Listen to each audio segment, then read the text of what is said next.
Magandang buhay! Ako si Ma'am Tin. Narito ako upang gabayan ka sa ating aralin ngayong araw. Bago tayo magsimula, nais ko lamang kamustahin ang lagay ng bawat isa sa atin. Kung kayo ay masaya, gawin ang heart sign. At kung kayo naman ay malungkot, gawin ang cry sign. Pagbilang ko ng 3, sabay-sabay nating iparating ang ating nararamdaman. 1, 2, 3. Ngayon, nalaman ko na ang inyong lagay. Alamin naman natin ang mga layunin na dapat nating makamtan sa pagtatapos ng aralin. Una, nakapagbibigay ng kahulugan tungkol sa kahirapan at ang mga sanhi nito.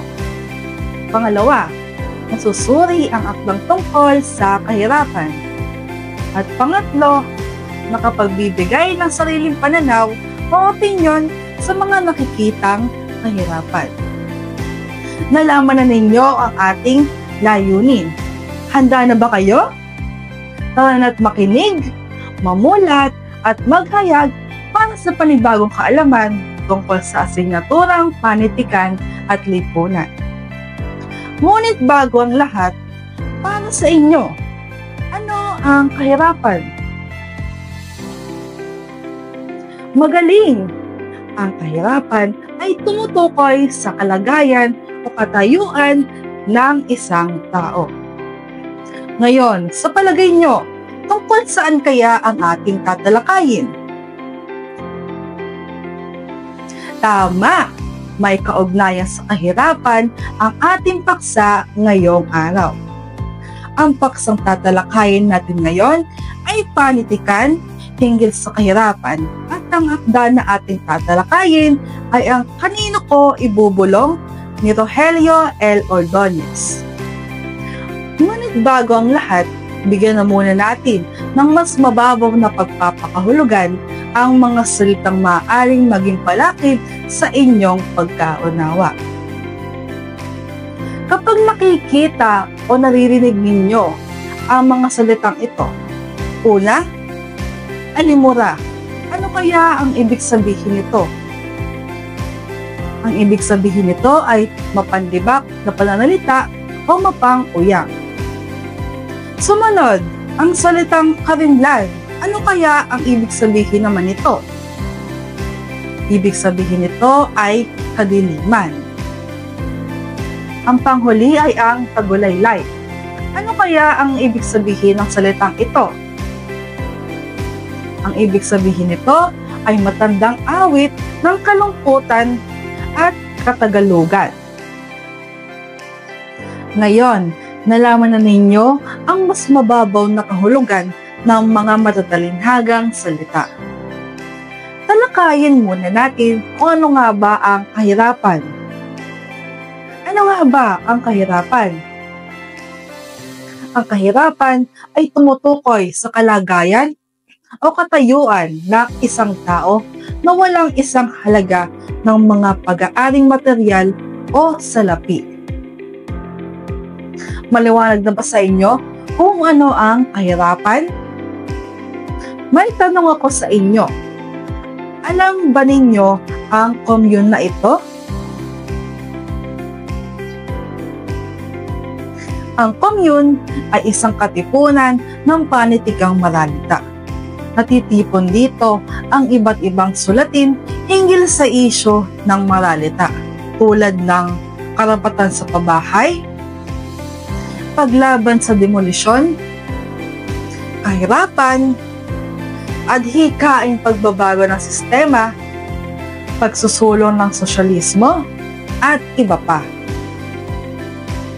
Sa puntong ito ay may nais akong ibahagi sa inyong akda na tumatalakay sa kahirapan sa ating lipunan. At ito ang Kanino Ko Ibubulong ni Rogelio L. Ordonez.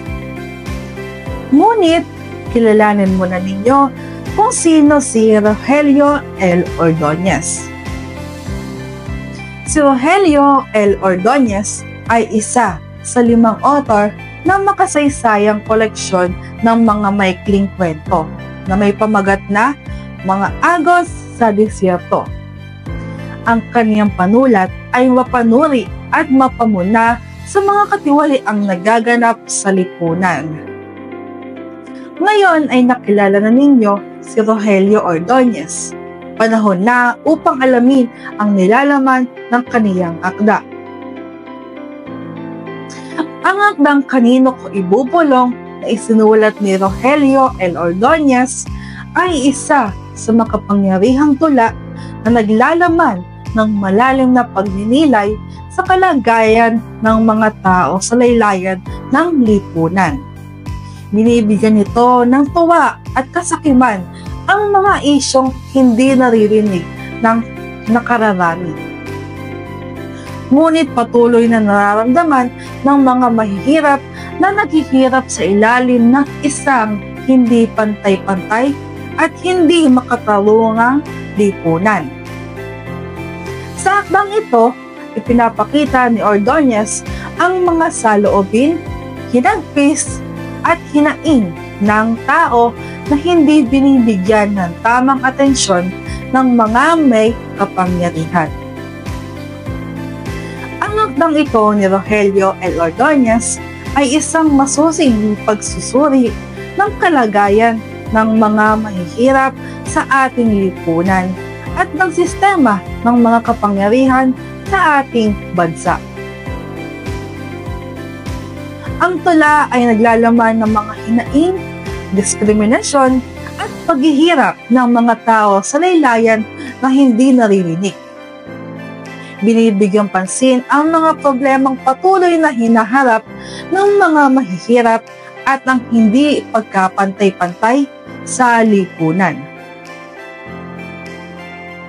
Ang akdang ito ay nagsisilbing paalala na ang mga mahihirap ay may mga saloobin at pangangailangan at ang lipunan ay dapat magsikap upang lumikha ng pantay-pantay at makatarungang sistema.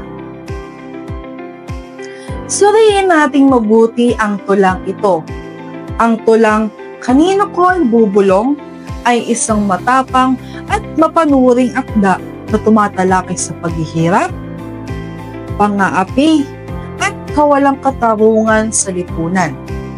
Inilalarawan nito ang pagdurusa ng mga manggagawa, magsasaka, at maralita na patuloy na nakararanas ng pagsasamantala mula sa mayayaman at makapangyarihan. Ang tula ay isang panaghoy, isang sigaw ng hinaing na naghahanap ng tunay na tagapakinig, subalit ang lipunan, ang Diyos, at ang mayayaman ay tila bingi sa kanilang daing. Tukuyin natin ang tema ng tula. Ang pangunahing tema ng tula ay ang kawalang katarungan sa lipunan at ang panawagan para sa pagbabago. Ipinapakita nito ang hinagpis ng mga mahihirap, mga manggagawa, magsasaka, at bata na tila walang boses sa lipunan. Ang kanilang paghihirap ay inilalarawan sa pamamagitan ng malalim na talinghaga at masisinting damdamin. Sa tula, maraming teoryang pampanitikan ang lumitaw. Isa na rito ang teoryang Marxismo. Ang tula ay may matibay na pundasyon sa teoryang Marxismo na tumutukoy sa tunggalian ng uri sa lipunan, ang pagsasamantala ng mayayaman sa mahihirap. Ipinapakita rito ang hindi pantay na distribusyon ng kayamanan, ang pang-aalipin sa mga manggagawa, at ang panawagan para sa pagbabago. Kanino ko ibubulong? Lagutok ng mga buto ng pawisang katawan ng obrerong inalipin ng kasakiman. Sa saknong na ito, inilalarawan ang pagsasamantala sa mga manggagawa.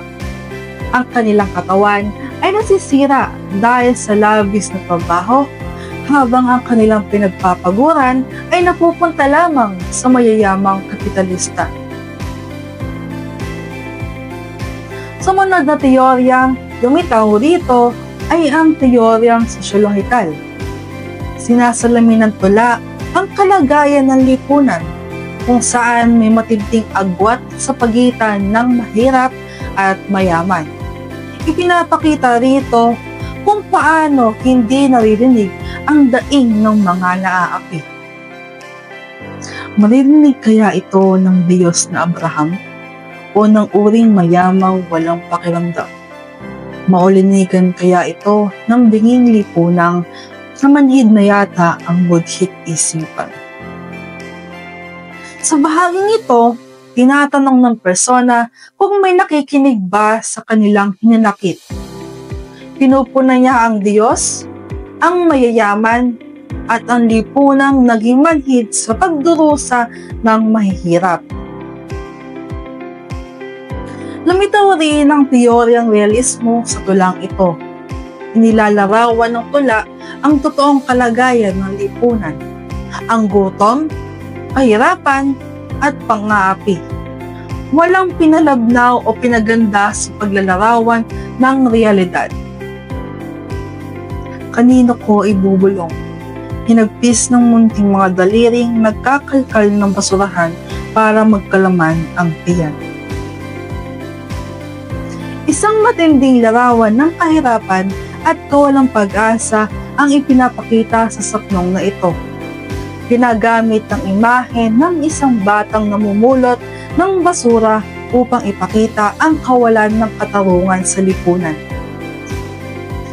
Kung mapapansin natin, may kaugnayan ito sa teoryang feminismo.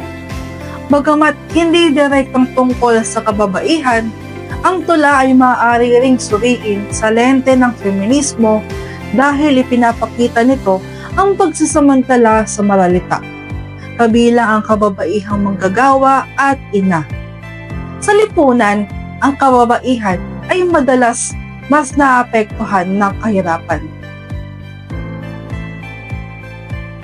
Ang kanino ko ibubulong ay hindi lamang isang tula ng hinagpis, kundi isang sigaw ng paglaban.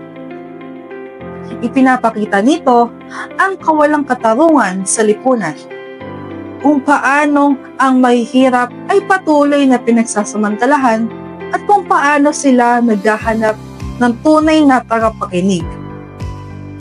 Sa huli, sinasabi ng tula na tanging ang kapwa mahihirap lamang ang tunay na makakaunawa sa kanilang paghihirap. Oo, mga kauring sakbibi, ang dusa't dalita, ang daing ng maralita ay maririnig lamang ng kapwa maralita.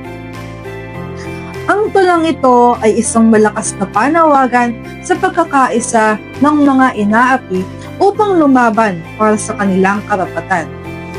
Ipinapakita nito na sa isang lipunang manhid sa kanilang paghihirap, ang tunay na pag-asa ay nasa sama-samang pagkilos ng mga naaapi. Malinaw ba sa inyo ang tulang ating tinalakay? Mabuti kung ganon. At para sa pagpapatuloy ng ating aralin, narito si Teacher Devon.